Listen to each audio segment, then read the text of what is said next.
Imagine this, someone kind, patient, and attractive looks you right in the eye and says the words most of us dream about. I love you.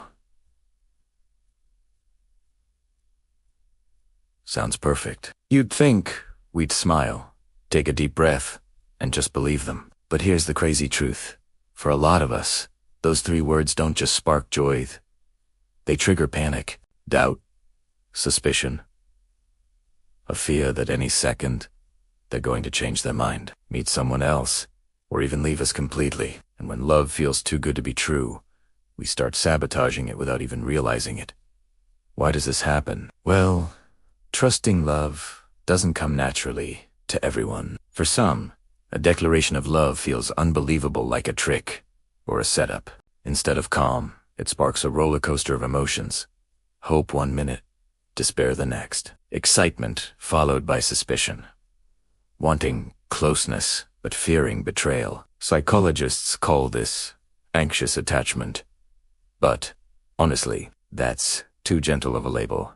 The truth is, it often feels more like angry attachment. Because what happens in practice, some people test love like their life depends on it. They pick fights, they stage breakups. They create jealousy scenes out of thin air. It's not because they want to ruin things, it's because deep down, they can't believe real love is possible for them. Take this example. Imagine breaking up with your partner 8 times in a single year. Not because you actually want to leave, but because each breakup gives you that temporary rush of panic, followed by the sweet relief of being taken back. That cycle feels safer than trusting in steady.com love. Or picture this.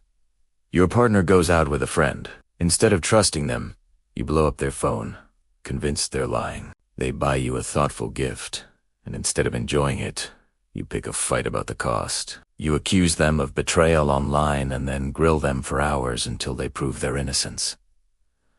Why do we do this? Because drama, as exhausting as it sounds, can sometimes feel like the safest option. The roots go way back. Anxious attachment usually comes from childhood experiences where love was real but unstable. Maybe a parent left, or passed Hawaii. Maybe their mood shifted constantly, giving affection one day and withdrawing it the next. The lesson the child learned: love exists, but it's not reliable. And if you don't guard it like a watchdog, it'll disappear. So they grow up into adults who hold on to love with the ferocity of a guard dog. They check, they question, they poke and prod until the very love they crave gets shaken apart. And here's the tragedy. Sometimes the partner really was loyal, committed, and ready to stay. But after being doubted for the 100th time, even the most faithful partner starts to wonder, why am I putting up with this? Constant suspicion creates the very cracks we're most afraid of. So what's the way out? First, it starts with understanding. If you're anxiously attached, it doesn't mean you're broken or crazy.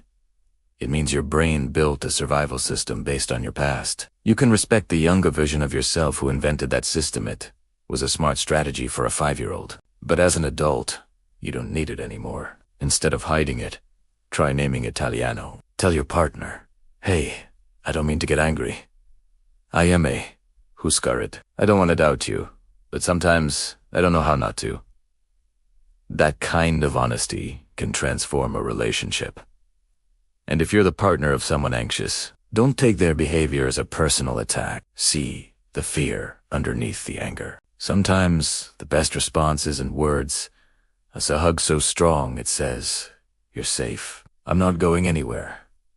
Over time, the anxious partner can learn to trust again. They can realize the catastrophe they fear being abandoned has already happened in childhood.